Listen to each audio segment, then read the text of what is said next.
கிறிஸ்துவுக்குள் அன்பானவர்களே, ஆண்டவரும் இரட்சகருமாகிய இயேசு கிறிஸ்துவின் நாமத்திலே அன்பின் வாழ்த்துக்கள். இந்த நாளுக்கான வேத பகுதி பரிசுத்த மத்தேயு 11ஆம் அதிகாரம் 28ஆம் வசனம். நான் உங்களுக்கு இளைப்பாறுதல் தருவேன். வேதனை, துன்பம், பிரச்சனைகள், தேவைகள் இல்லாத ஒரு வாழ்க்கையை யாராலும் நினைத்து கூட பார்க்க முடியாது.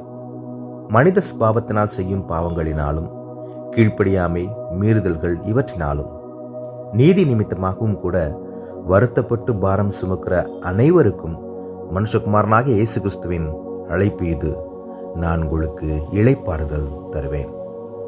அவருடைய கட்டளையை ஏற்றுக்கொண்டு கீழ்ப்படிந்து அவருடைய பிள்ளைகளாக மாறினால், உங்கள் அளவு கடந்த பாரங்களையும் கவலைகளையும் உங்களிடத்திலிருந்து விலக்கி உலகம் தரக்கூடாத ஆறுதலையும் சமாதானத்தையும், நம்முடைய பரிசுத்த ஆவியின் கிருபையையும் வழிநடத்துதலையும் கூட நமது ஆண்டவர் தந்தருளுவார்.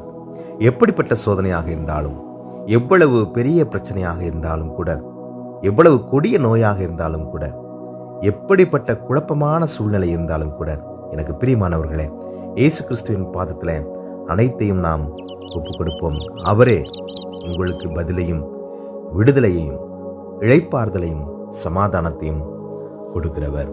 இந்த நாளிலும் கூட அது போன்ற ஒரு தெய்வீக சமாதானத்தை, இளைப்பாறுதலை, அமைதியையும் தேவன் தாமே கட்டளையிடுவாராக. ஜெபம் செய்வோம். தெய்வீக சமாதானத்தை கொடுக்கிற எங்கள் சமாதான பிரபுவே, மனமகிழ்ச்சியானது புதிய நாளுக்காய் ஸ்தோத்திரம். தேவரீர் இந்த நாளையும் கூட இதனை கேட்டுக்கொண்டிருக்கிற ஒவ்வொருவருக்கும் ஆசீர்வதித்து கொடுக்கும்படியாய் நாங்கள் ஜெபிக்கிறோம்.